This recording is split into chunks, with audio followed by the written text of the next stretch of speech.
Hi everyone, as you may know, the 8.9 update is dropping finally today, and with it comes lots of share when it comes to tanks, to buffs, nerfs, whatever. We are not going to be able to talk about everything in one single video, but I'm going to focus on what I think is the most interesting out of that trailer, which is the new consumable for the VK72.01K, which will finally make it different from its opponents. The first question we must answer concerning this tank is what was the original problem it faced?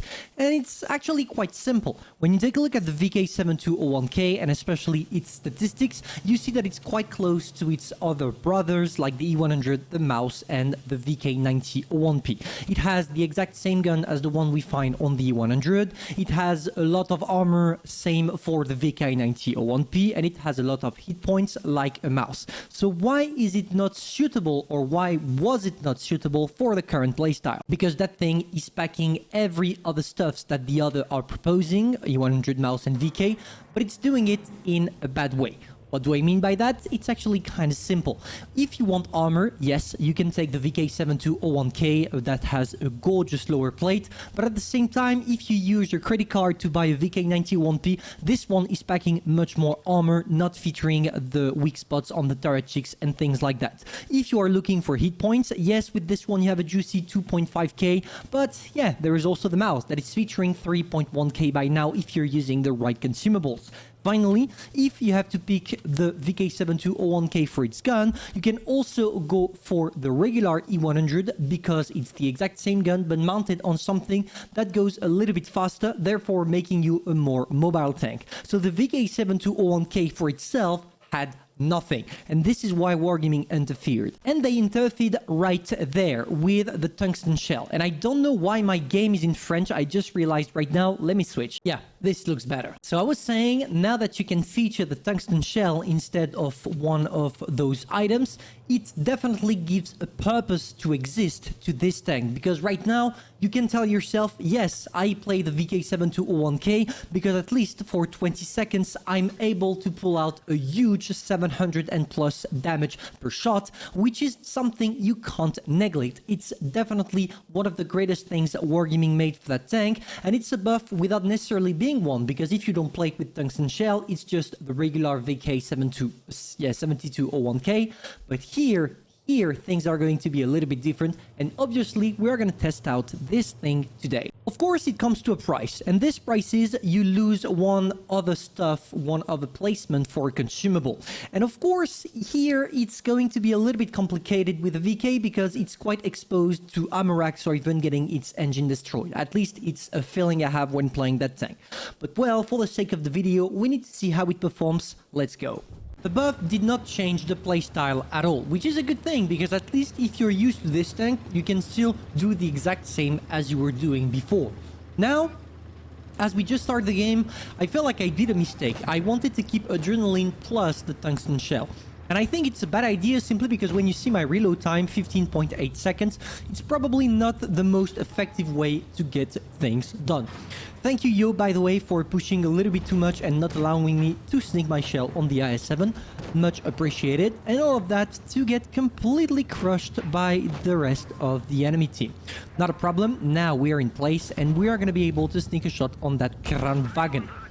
Obviously, one thing that you can't touch on the VK72.01K because it's godly bad, it's gun accuracy. Just take a look at that Kranwagen. No way that I will be able to get my shells straight in. Unfortunately, all my teammates are camping and I want to move. I don't want to stay here because otherwise I'm probably going to get snapped. So what we do here is sneaking in another one, the Kranwagen, that is bouncing out of nowhere. Thank you, RNG. And now we are in position, because from there, if we stay in side scrape like it's my case right now, I'm probably gonna be able to get at least one shell on the VK when it tries to go a little bit too far. Okay, there we go, taking the shot from the T62A as expected. Maybe I can, with tungsten shell, get my hands on that T62A. Or even better, getting my tungsten shell to work on the VK. And here you see how good that thing starts to be. Because right now I'm sneaking a 730 alpha damage shot instead of the regular 641.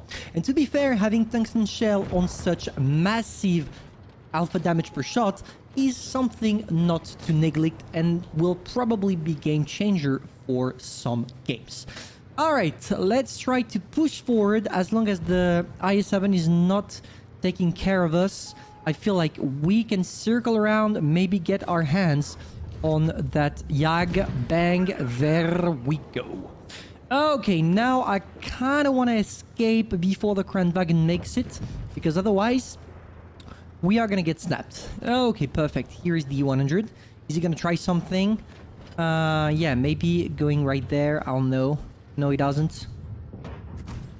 Oh my gosh, this Kranwagen, man. This Kranwagen, 3 times in a row, I missed or bounced. This has to be one of the luckiest players ever.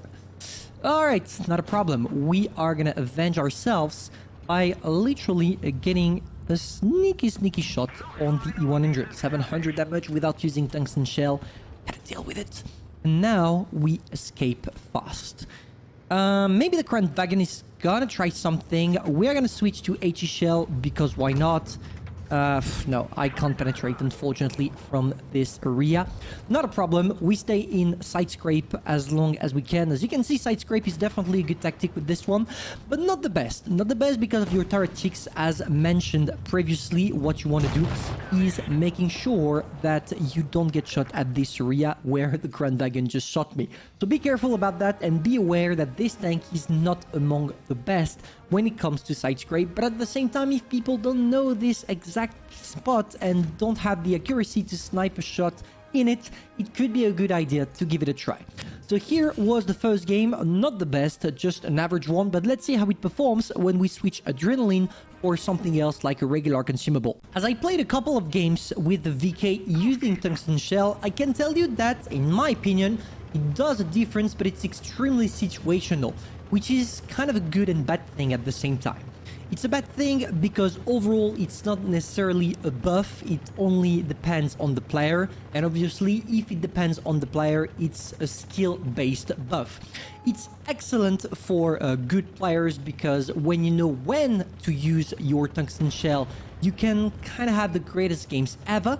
But at the same time, the fact that you need to know when to use it can be problematic if you are a newbie, which means that right now the VK is no longer a newbie-friendly tank. Maybe it was not even a newbie-friendly tank in the first place, but rather something you want to acquire when you are in the end game, when you are already done with multiple other tanks. God bless my bouncing abilities. I guess that's because at the very last second, I decided to turn around, and now we have to deal with that heavy. He did a couple of good damage on the U-75 though, because he nearly one-shot the boy. Poor guy. Now it's not a problem. They all decided to go on the other side, which gives us a free hallway to the FV. And maybe that if we are playing correctly, we can sneak a tungsten shell before having to deal with the rest of the enemies. Maybe he's gonna try to go away. I'm just gonna wait for him to try. No?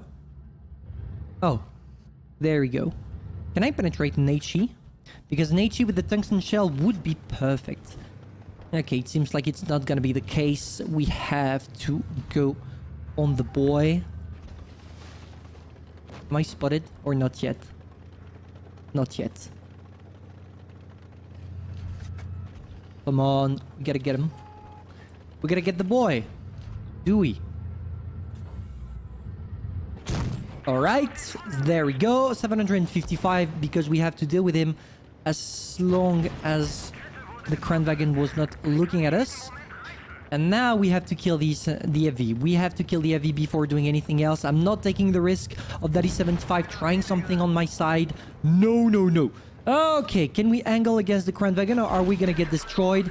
There we go, he got our tracks. But as you can see, well, even if we can do from time to time some stuff with the tungsten shell, the fact that you reload that your reload is too long makes you unable to use tungsten shell 2 times instead of what we see, for example, on the 60TP, which is a much better tank to equip tungsten shell on.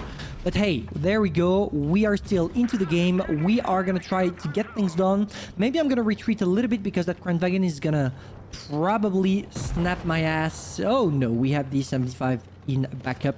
Very nice, very sexy, thank you. And now we only have to deal with 50 TP and IS-7. So hey, there we go. We're gonna go for an HE shell because after all, this is something you can do with a VK, one of the gorgeous advantages of having a big caliber gun. And bang, we are done with all of them. There is still the Object 84. I truly don't have a clue where we're gonna find this boy because he's not on the other side because the Grill 15 is camping so hard on his position. He's maybe camping around there like the good old traditional report AFK. Okay, this is even better. If he's AFK, we are going to try to find him, and maybe that we're even going to be able to use an HE shell plus a tungsten on his ass. That would be perfect. But I guess that, well, as we are among the slowest tanks into our game, we are not going to be able to do it in time. But hey, we never know. Oh, god damn. Can I penetrate this? I don't think I can. I'm gonna switch to tungsten, sneaking my shell, 770, as you can see, nearly half the hit point, and now the guy is probably gonna get smoked, isn't he? Grill is going in, sneaking an HE probably. Yeah, sneaking the HE, getting those juicy damage, and this is pretty much how it ends. So in definitive, if I had to summarize what Wargaming did, yes, it's kind of a buff, a situational buff, but a buff that will not necessarily affect on the long term the VK72.01K. In my opinion, it's not enough. That tank is still lacking a lot compared to its brothers from the exact same tech tree, and this is not gonna make this tank more popular. Just switching the playstyle from time to time to have a little bit more fun on other tanks, but that's it. This is not a relatively big buff on the tank. Like if you agree, comment if you disagree, and tell me why you think that it's a good buff, and hopefully I'm gonna see you soon for a new video on probably other tanks that got buffed or maybe new mechanisms. Who knows? See ya.